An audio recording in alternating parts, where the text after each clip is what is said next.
व्रत कथा सुनने से पहले आप सभी इस बात का अवश्य ध्यान रखें कि जब भी शनिवार व्रत करें तो पीपल के वृक्ष या मंदिर, शनि मंदिर या फिर घर में एकांत पूजा करें।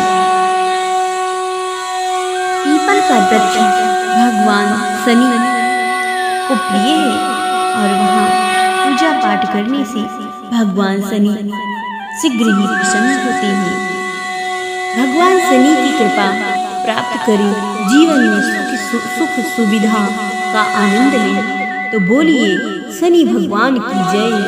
जय शनिदेवाय नमः। आइए आज हम आप सभी को यह कथा सुनाते हैं जो कि पावन और शुभ है। व्रत की विधि कुछ इस प्रकार है, तो श्रवण कीजिए। जय शनिदेवाय। शनिवार के दिन प्रातः काल जल्दी उठकर स्नान करें, शनिदेव का स्मरण करें। इसके बाद पीपल के वृक्ष इसके बाद पीपल के वृक्ष पर जल अर्पित करना चाहिए। लोहे से बनी शनि देव की मूर्ति को पंचामृत से स्नान कराना और मूर्ति को चावलों से बनाए 24 दल के कमल पर स्थापित करें। इसके बाद काले तिल, फूल, धूप, काला वस्त्र व तेल आदि से पूजा करें। व्रत में पूजा के बाद शनि देव की कथा का श्रवण करें और दिन भर उनका स्मरण करते रहें। फिर अपनी क्षमता अनुसार ब्राह्मणों को भोजन कराएं तथा लोहे वस्तु धान आदि का दान करें। इसके दिन व्यक्ति को एक ही बार भोजन करना चाहिए। शनिवार के अलावा इस दिन चींटियों को आटा डालना फलदायी माना जाता है। इस तरह शनिदेव का व्रत करने से दुर्भाग्य को भी सौभाग्य में बदला जा सकता है, हर विपत्तियों को दूर किया जा सकता है। तो प्रेम से बोलिए शनिदेवाय नमः। ओम शनिदेवाय नमः। शनि व्रत कथा कुछ इस प्रकार है, श्रवण कीजिए। एक समय में स्वर्गलोक में सबसे बड़ा कौन है, प्रश्न पर नवग्रह में विवाद हो गया। निर्णय के लिए सभी देवता देवराज इंद्र के पास पहुँचे और बोले, हे देवराज, आपको निर्णय करना होगा कि हम में से सबसे बड़ा कौन है। देवताओं का प्रश्न सुने इंद्र उलझन में पड़ गए। फिर उन्होंने सभी को पृथ्वी लोक राजा विक्रमादित्य के पास चलने को कहा, सुझाव दिया। सभी ग्रह भूलोक राजा विक्रमादित्य के दरबार पहुँचे। जब ग्रहों ने अपना प्रश्न राजा विक्रमादित्य से पूछा तो वह भी कुछ देर के लिए परेशान हो उठे, क्योंकि सभी ग्रह अपनी अपनी शक्तियों के कारण महान थे। किसी को भी छोटा या बड़ा कह देने से उनके क्रोध का प्रकोप से भय का हानि पहुंच सकती थी। अचानक राजा विक्रमादित्य को एक उपाय सूझा। उन्होंने विभिन्न धातुओं जैसे सोना, चांदी, कांसा, तांबा, शीशा, राड़ा जैसा आभूषण से लोहे के आदि 9 आसन बनवाए। सबसे आगे सोने का आसन, पीछे लोहे का आसन रख दिया। उन्होंने सभी देवताओं को अपने अपने आसन पर बैठने को कहा। उन्होंने कहा, जो जिसका आसन हो ग्रहण करे। जिसका आसन पहले होगा वह सबसे सर्वश्रेष्ठ है, जिसका बाद में होगा वह सबसे छोटा होगा। क्योंकि लोहे का आसन सबसे पीछे था, इसीलिए शनिदेव समझ गए कि राजा ने मुझे सबसे छोटा बना दिया।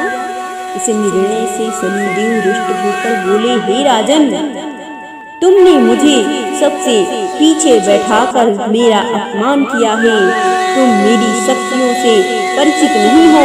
सूर्य एक राशि पर 1 महीना, चंद्रमा 2 महीने 2 दिन, मंगल 1.5 महीने, बुध और शुक्र 1 महीने, बृहस्पति 13 महीने रहते हैं। लेकिन मैं किसी भी राशि पर 1.5 वर्ष से लेकर 7.5 वर्ष तक रहता हूँ।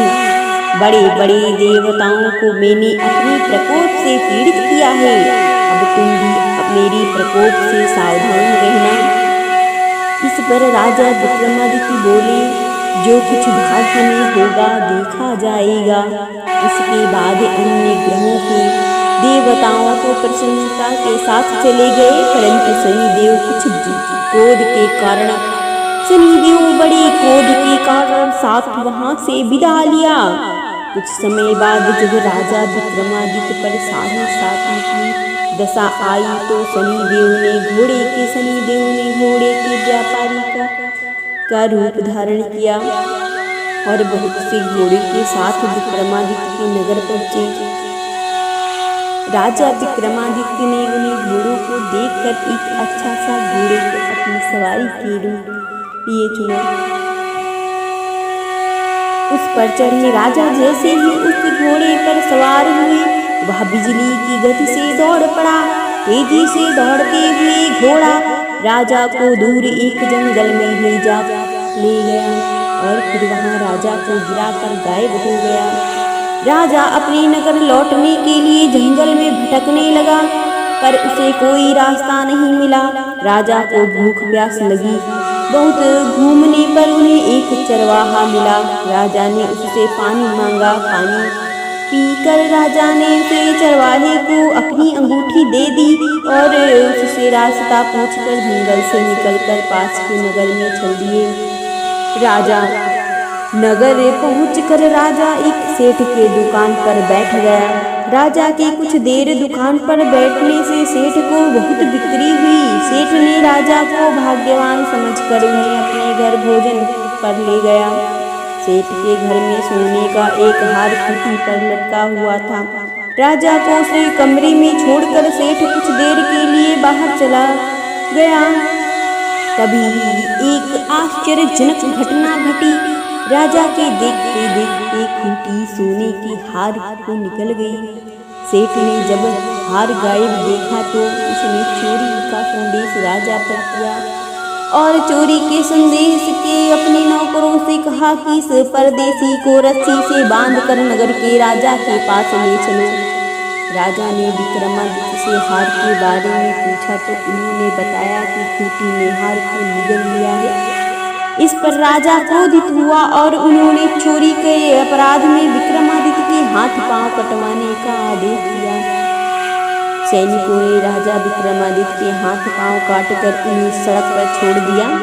कुछ दिन बाद एक तेली उन्हें उठाकर अपने घर ले गया और उसे कोलू पर बैठा दिया। राजा आवाज देकर बैलों को हाँकता रहा। इसी तरह तेली का बैल चलता रहा और राजा को भोजन मिलता रहा।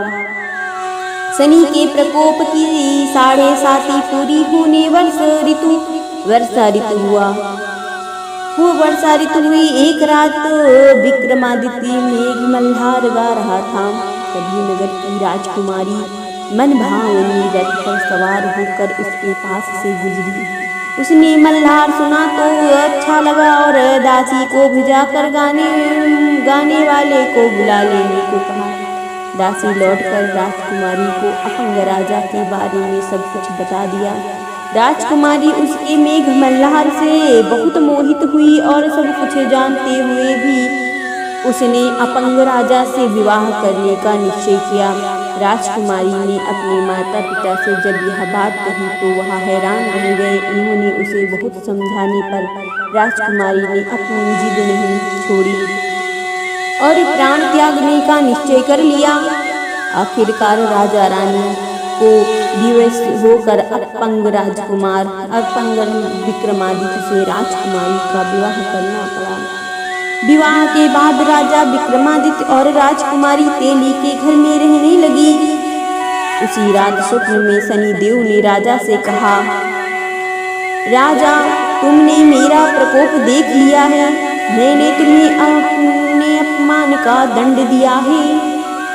राजा ने शनिदेव से क्षमा करने को कहा और प्रार्थना की, हे शनिदेव, आपने जितना दुख मुझे दिया है अन्य किसी को ना देना। शनिदेव ने कहा, राजन, मैं तुम्हारी प्रार्थना स्वीकार करता हूँ। जो स्त्री या पुरुष मेरी पूजा करेगा, कथा सुनेगा, जो नित्य ही मेरा ध्यान करेगा, चींटियों को आटा खिलाएगा, वह सभी प्रकार के कष्टों से मुक्त होता रहेगा, उसके सब मनोरथ पूर्ण होंगे। यह कहकर शनिदेव अंतर्ध्यान हो गए। प्रातः काल राजा विक्रमादित्य की नींद खुली तो अपने हाथ पांव देखकर राजा को बहुत खुशी हुई।